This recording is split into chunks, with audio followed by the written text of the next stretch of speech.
திருப்பரங்குன்றத்துக்கும் உங்களுக்கு என்ன சம்பந்தம்? நான் இங்க கமிஷனரா இருந்திருந்தேன், அப்படி கேட்கலாமா? ஐ அம் a servant of law, I am not a servant of government. சட்டத்துக்கு எதிராகவும் சட்டத்துக்கு புறம்பாகவும் அவங்க உத்தரவு இருக்கிற வரைக்கும் நான் கவர்மெண்ட் சர்வெண்ட் கிடையாது. Strong message to the entire members of all the DMK party. 100% I will campaign against them. திருப்பரங்குன்றத்துல நீங்க பேட்டி கொடுக்கறதுக்கு என்ன நிலை ஏற்படுது? ஜி.ஆர். சுவாமிநாதன் அவர்கள் தான் இவருடைய வழக்கை ரத்து செய்வதற்கும் உத்தரவு பிறப்பித்த நீதிபதி. இப்ப இவர் என்ன ஆயிட்டாரு? எல்லாம் தூய்மை அடைஞ்சிட்டார். இப்ப தூய்மை அடைஞ்சிட்டா இப்ப கொடுக்கப்பட்டது யார் தீர்ப்பு வழங்கியிருக்கிறா? அவர்களுக்கும் அங்க உள்ள திருப்பரங்குன்ற ஒரு விஷயங்கள் என்ன? அப்ப 50 கையெழுத்து போடுவாரா, 100 கையெழுத்து போடுவாரா? உட்காந்து 1000 கையெழுத்து போட சொன்னாலும் உட்காந்து 1000 கையெழுத்து போடுவார்.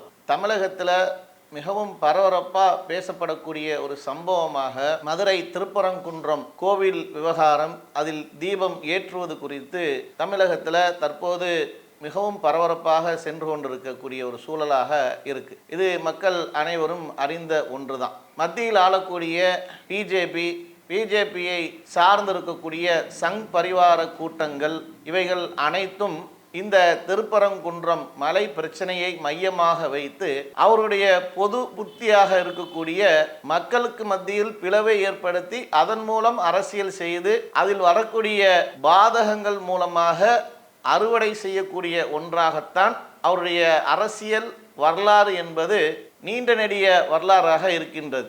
அதுதான் அவர்கள் இந்த திருப்பரங்குன்றத்திலையும் நடக்கக்கூடிய நிகழ்வை மையமாக வைத்து அதில் அரசியல் ஆதாயம் தேடக்கூடிய வண்ணமாக செயல்பட்டு கொண்டிருக்கிறாங்க. இது ஒரு புறம் இருக்க, இந்த திருப்பரங்குன்றம் தீபம் ஏற்றக்கூடிய விவகாரத்தில் சென்னை உயர்நீதிமன்றம் மதுரை கிளையின் சார்பாக கொடுக்கப்பட்ட அந்த தீர்ப்பு, அந்த நீதிபதி நியாயமான தீர்ப்பை வழங்கியிருக்கிறார். அவருடைய அந்த நேர்மைக்கு நான் 50 கையெழுத்து கூட போடுவேன் என்று சமீபத்தில் ஓய்வு பெற்ற IPS அதிகாரி பொன் மாணிக்கவேல் அவர்கள் தெரிவித்திருக்கிறாங்க. இப்படி தெரிவித்திருக்கக்கூடிய இந்த தகவல் ஏன் இவர் இப்படி பேசினாரு?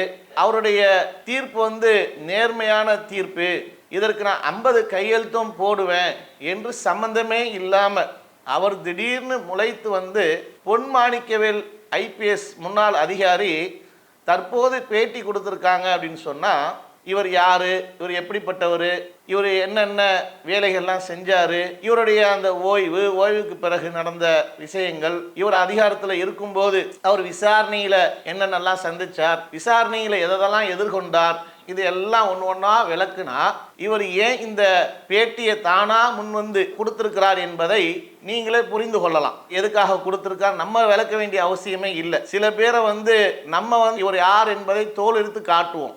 சில பேர் நான் தான் இவர்கள் என்பதை அவர்களாக ஒப்புக்கொள்ளக்கூடிய நிகழ்வாக இருக்கும். அப்படிப்பட்ட ஒரு நிலையாத்தான் இவருடைய சம்பவத்தை நம்ம பார்க்க இருக்கிறோம். என்ன அப்படின்னு சொன்னா, இவர் தமிழகத்தில் ஒரு பிரபலமான IPS அதிகாரியாக இருந்தாங்க. இவருடைய பதவி காலத்தில் பல்வேறு வழக்குகளை சந்திச்சிருக்கிறார். அப்படி சந்திச்சிருக்கக்கூடிய வழக்குகளில் மக்களுக்கு மத்தியில் இவருக்கு என்ன பெயர் உண்டு அப்படின்னு சொன்னால், ஒரு நேர்மையான அதிகாரி, இப்படியெல்லாம் இவருக்கு மேலே மக்களுக்கு மத்தியில் ஒரு பெயர் உண்டு. அதே நேரத்தில் இவர் பல சர்ச்சைகளையும் சிக்கியிருக்கிறார். எப்படி பல சர்ச்சையில் சிக்கியிருக்கார் அப்படின்னு சொன்னால், இவர் 2016-17 அதாவது ADMK ஆட்சி பொறுப்பில் இருக்கக்கூடிய சமயத்தில் CID அதிகாரியாக இருக்கும்போது சிலை கடத்தல் தடுப்பு பிரிவில் இருக்கக்கூடிய அந்த சமயத்தில் இவருக்கு ஒரு பொறுப்பு வழங்கப்படுது. சென்னை உயர்நீதிமன்றத்தின் மூலமாக இவருக்கு சிலை கடத்தல் வழக்கை விசாரிக்கணும் என்ற பொறுப்பு அந்த 2016-17 காலகட்டங்களில் இவருக்கு வழங்கப்படுது. அதன் பிறகு இந்த வழக்கை இவர் விசாரிக்கிறார். விசாரித்து பல தகவல்களை திரட்டி சிலை கடத்தினவர்களை எல்லாம் துரிதமாக நடவடிக்கை எடுத்து பிடிக்கிறார். அதே நேரத்தில் தமிழகத்தில் இருக்கக்கூடிய பாரம்பரியமிக்க ஒரு சிலைகளை எல்லாம் வெளிநாடுகளில் போய் கடத்தி கொண்டு வைத்திருக்கும் போது அதையெல்லாம் அடையாளப்படுத்தி கண்டுபிடிச்சிட்டு வரார் என்ற செய்தியெல்லாம் வருது.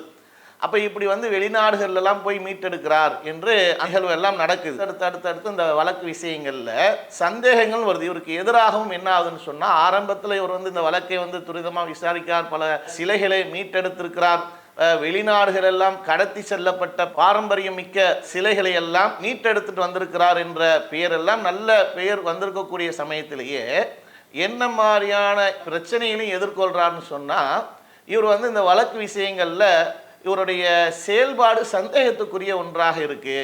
இதை சிபிஐயில் மாற்றி கொடுக்கணும், இவருடைய செயல்பாடு திருப்தியாக இல்லை என்று உயர்நீதிமன்றம் தான் என்ன பண்ணுது, சிபிஐக்கும் மாற்றுது.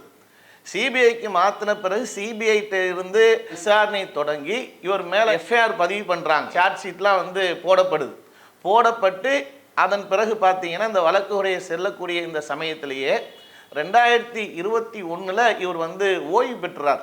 ஐபிஎஸ் அதிகாரியாக இருந்து ஓய்வு பெற்றுகிறார்.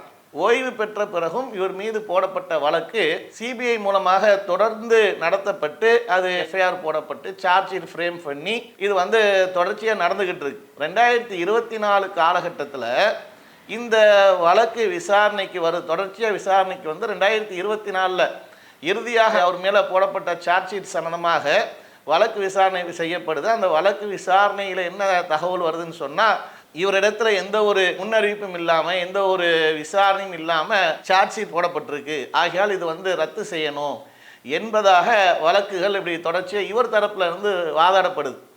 இவர் தரப்புல இருந்து வாதாடப்படக்கூடிய இந்த சமயத்தில் வழக்கு வந்து இவர் மேலே வந்து ரொம்ப ஒரு அலிகேஷனாக போய்கிட்டு இருக்கு. அதே நேரத்தில் இவர் வந்து ஏடிஎம்கே காலகட்டத்தில் ஏடிஎம்கே அதிமுக ஆட்சி காலத்தில் தான் எடப்பாடி அவர்கள் முதலமைச்சராக இருக்கும்போது தான் இவருடைய இந்த வழக்கை கையில் எடுத்து தொடர்ச்சியாக நடத்திக்கிட்டு இருக்கக்கூடிய சமயத்தில் அதிகார துஷ்பிரயோகம் பண்ணுறார். ஒரு பக்கம் இவருடைய செயல்பாட்டில் சந்தேகம் வந்து உயர்நீதிமன்றம் சிபிஐக்கு வழக்கை மாற்றுறாங்க. அதே நேரத்தில் அரசின் சார்பாக இவர் வந்து ரொம்ப அதிகார துஷ்பிரயோகம் பண்ணுறாரு.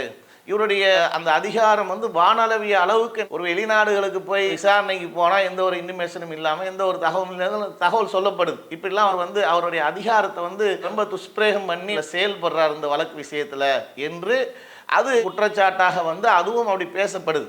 அப்படி பேசப்படக்கூடிய நேரத்தில் அரசு சார்பாக அதிகாரியை எந்த டிபார்ட்மெண்ட்டுக்கும் மாற்றுவாங்க. இது இயல்பாக இருக்கக்கூடிய ஒன்று தான். எந்த ஒரு அரசாக இருந்தாலும் அவர்களுக்கு தோதான இடத்துல தேவைப்படக்கூடிய நேரத்தில் அந்தந்த டிபார்ட்மெண்ட்டுக்கு மாற்றுவாங்க. அப்படி மாற்றும் போது இவரை வந்து என்ன பண்ணுறாங்க அப்படின்னு சொன்னால், சிஐடி சிலை கடத்தல் வழக்கு பிரிவில் இருந்து மாற்ற உத்தரவு பெறப்படுது.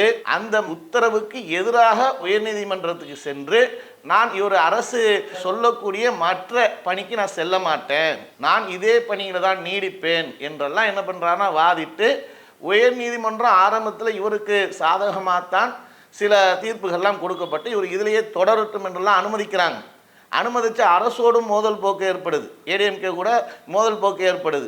அதன் பிறகு உயர்நீதிமன்றமே ஒரு மேலே வந்து சிபிஐ விசாரணையை வைத்து வந்து விசாரிக்கனுடைய போக்கு சரியில்லைன்ற மாதிரி வழக்கு விசாரிக்கப்படுது. இப்படி விசாரிக்கப்பட்ட பிறகு அதனுடைய இறுதியாக 2024 விசாரிக்கப்பட்டு இந்த வழக்கிலிருந்து இவர் விடுவிக்கப்படுறார். அவர் மேலே போடப்பட்ட அந்த வழக்கு ரத்து செய்யப்படுது. அப்படி ரத்து செய்யக்கூடிய அந்த சமயத்தில் அதை வழக்கை விசாரணைக்கு எடுத்தவர் யாருன்னு சொன்னால், மதுரை திருப்பரங்குன்றம் தீப தூண் ஏற்ற வேண்டும் என்று அதற்கு வந்து அங்கே இருக்கக்கூடிய சூழலை அறியாமல் தீர்ப்பு வழங்கி அதில் வந்து அரசுக்கும் அவர்களுக்குமான ஒரு மோதல் போக்கு போன்ற ஒரு நிலை ஏற்பட்டது இல்லையா, அப்படிப்பட்ட அந்த நீதிபதி தான் ஜிஆர் சுவாமிநாதன் அவர்கள் தான் இவருடைய வழக்கை ரத்து செய்வதற்கும் உத்தரவு பிறப்பித்த நீதிபதி.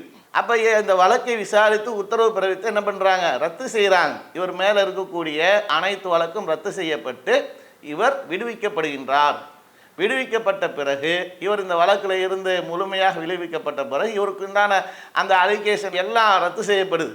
இப்போ இவர் என்ன ஆகிட்டாரு, எல்லாம் தூய்மை அடைஞ்சிட்டார். இப்போ தூய்மை அடைஞ்சிட்டா இப்போ கொடுக்கப்பட்டது யார் தீர்ப்பு வழங்கியிருக்கிறா, அவர்களுக்கும் அங்கே உள்ள திருப்பரங்குன்ற ஒரு விஷயங்கள் என்ன, அப்போ 50 கையெழுத்து போடுவாரா 100 கையெழுத்து போடுவாரா, உட்காந்து 1000 கையெழுத்து போட சொன்னாலும் உட்காந்து 1000 கையெழுத்து போடுவார். இதுதான் அதனுடைய பின்னணியாக இருக்கு. இவருக்கும் அதுக்கும் சம்மந்தமே இல்லை. திடீர்னு வந்து இவருடைய நேர்மை கையெழுத்து போடுவேன் அப்படின்னு சொல்லி சம்மந்தம் இல்லாமல் வந்து பேட்டி கொடுக்கக்கூடிய அவசியம் என்ன ஏற்பட்டிருக்கு. அதில் வந்து அரசு அவங்களுடைய தரப்பு நியாயத்தை சொல்கிறாங்க, நீதிமன்றம் அவங்க விசாரத்தினுடைய கோணத்தில் வைத்து அவர்கள் தீர்ப்பு வழங்குகிறாங்க. இதை எதிர்கொள்வதற்கு அரசு சார்பாக மேல்முறையீடு செய்கிறாங்க. அதுக்கு பிறகு உச்சநீதிமன்றம் போகிறாங்க. அங்கே வந்து சட்ட ஒழுங்கு பிரச்சனை ஏற்படுன்ற நிலைகள்லாம் தாண்டி அரசு அதில் ஒரு பொறுப்பாக செயல்படணுன்ற அடிப்படையில் 2 சமூகத்தின் மக்களுக்கு மத்தியில் எந்த ஒரு பிளவும் ஏற்பட்டுவிடக்கூடாது, அரசியல் சூழ்ச்சிக்காரர்கள் இங்கே கலவரத்தை உண்டு பண்ணும் நிலையில்தான் இது வழக்கை தொடுத்திருக்கிறாங்க, ஆகையால் இதற்கு இடமளிக்கக்கூடாது என்ற அடிப்படையில் மிக கவனமாக கையாண்டிருக்கிறதாகத்தான் தமிழக மக்கள் பார்க்குறாங்க. அப்போ அப்படி இருக்கும்போது இதுல இவருக்கு ஏதாவது நிர்பந்தம் ஏற்படுதா?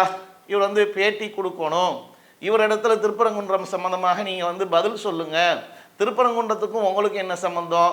நான் இங்க கமிஷனரா இருந்திருந்தேன், அப்படி கேட்கலாமா? ஐ அம் a servant of law, I am not a servant of government. சட்டத்துக்கு எதிராகவும் சட்டத்துக்கு புறம்பாகவும் அவங்க உத்தரவு இருக்கிற வரைக்கும் நான் கவர்மெண்ட் சர்வெண்ட் கிடையாது. ஜுடிஷியல் ஆர்டர், ஹைகோர்ட்டை மதிக்காதவன் போலீஸா sir. Strong message to the entire members of all the DMK party. 100% I will campaign against him. திருப்பரங்குன்றத்துல நீங்க பேட்டி கொடுக்கறதுக்கு என்ன நிலை ஏற்படுது? எதுவுமே கிடையாது. அப்ப திடீர்னு என்ன பண்றாரு, பேட்டி கொடுக்கிறார் அப்படின்னு சொன்னா, இந்த வரலாற்றுடைய பின்னணிகள்ல இறுதியாக நடக்கக்கூடிய நிகழ்வும் அதுல அந்த வரலாற்றுடைய பின்னணிகளையும் நீங்க பார்த்தீங்கன்னா, இவருக்கு பேட்டி கொடுப்பதற்கான நான் தான் அந்த நபர் என்பதை தன்னைத்தானே தோலெடுத்து காட்டக்கூடிய வகையில் தான் இவர் தற்போது நானும் ஒரு சங்கிதான் என்பதை அம்பலப்படுத்தி இருக்கிறார் என்பதாகத்தான் பார்க்கப்படுகிறது, தமிழக மக்களால் அறியவும் படுகிறது என்பதை இதன் மூலம் தெரிவித்துக் கொள்கிறோம். அஸ்ஸலாமு அலைக்கும் வரஹ்மத்துல்லாஹி வபரகாத்துஹு. அல்லாஹு அக்பர், அல்லாஹ்